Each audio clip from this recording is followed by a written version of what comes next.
Bonjour les amis. Alors aujourd'hui, je maîtrise un peu mieux l'outil. Je vais peut-être pouvoir vous faire 4 à 5 minutes, mais pas plus. Bon, bah, je vais d'abord vous engueuler, les mecs, hein, parce que là, moi, je suis pas secondé. Ça va pas, c'est pas le tout. Vous me dites, il faut que tu continues tes vidéos. C'est notre rayon de soleil du jour, tout ça. Ok, mais si vous me filez pas les infos principales, je peux pas bosser, moi, voilà. Qu'est-ce que j'apprends? J'apprends que depuis le 24 septembre 2023, mon copain Yann Brossat, que les homophobes appellent Brossette, je les engueule, hein, mais donc mon copain Yann Brossat, il est plus premier adjoint au maire à la mairie de Paris.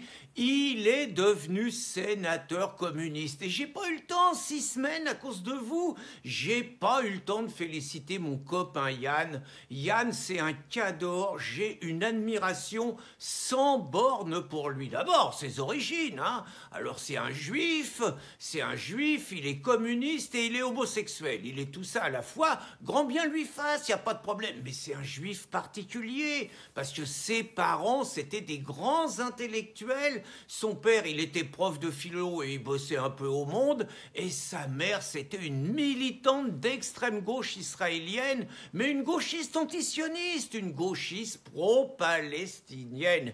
Et Yann, il avait un grand-père, c'est encore plus extraordinaire. Il avait un grand-père qui était venu en Israël parce qu'il était juif. Il avait eu la nationalité israélienne. C'était un grand savant, mais il était plus communiste qu'israélien et il a envoyé plein de secrets chez les Popov. Et Yann, il a une admiration pas possible pour son grand-père, hein. Donc Yann, il est communiste, mais c'est pas les communistes des années 80. Les mecs qui sentent la sueur, les mecs qui ont un bleu de travail, les mecs qui parlent des travailleurs, des salariés, les mecs qui sentent un peu la sueur, tout ça, vous voyez. Non, non, c'est pas ça, lui, c'est le communiste Terra Nova, c'est le communiste LGBT, c'est le communiste des bureaux, des bobos et tout. C'est pas du tout la même chose. Yann, il a jamais bossé. Alors, il est prof, mais il a toujours été permanent du Parti communiste. Il a commencé à monter, à se faire élire à droite, à gauche. Il a toujours vécu que de ses mandats ou de l'indemnité que lui filait le Parti communiste. Du métier, le mec extraordinaire, puis une belle carrière. Donc, il est devenu adjoint à la mairie de Paris. Et adjoint à la mairie de Paris, il a transformé Paris.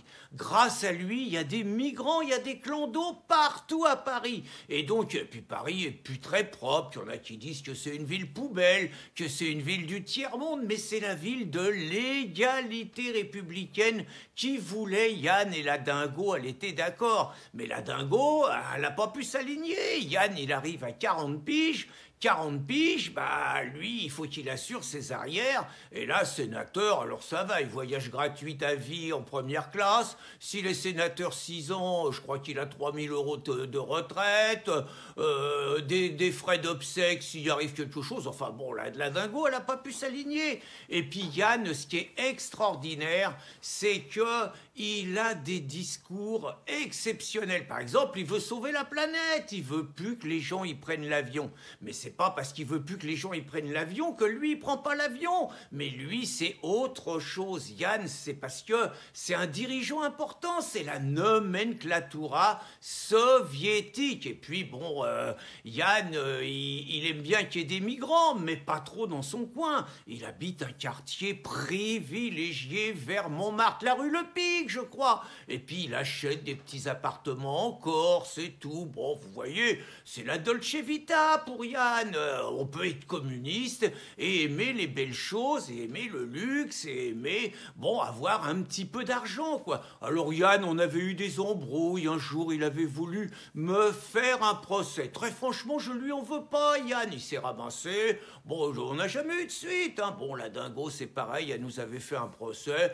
Bon, je lui en veux pas. Il fait une belle carrière. Alors, meilleur, pas tout à fait aussi bon que Méluche. Méluche, il avait été élu à 35 ans au Sénat. Yann, il a attendu 43 ans. Mais maintenant qu'Yann, il a bousillé Paris, il est bien au chaud, il a sa rente assurée à vie. Yann, pour lui, c'est vive la révolution, vive le socialisme, vive la lutte pour sauvegarder le climat, c'est vive tous les combats émancipateurs, vive les LGBT. Alors, il y a juste un truc où je suis un peu inquiet pour mon copain Yann quand même, c'est qu'il est juif et il est pro-palestinien.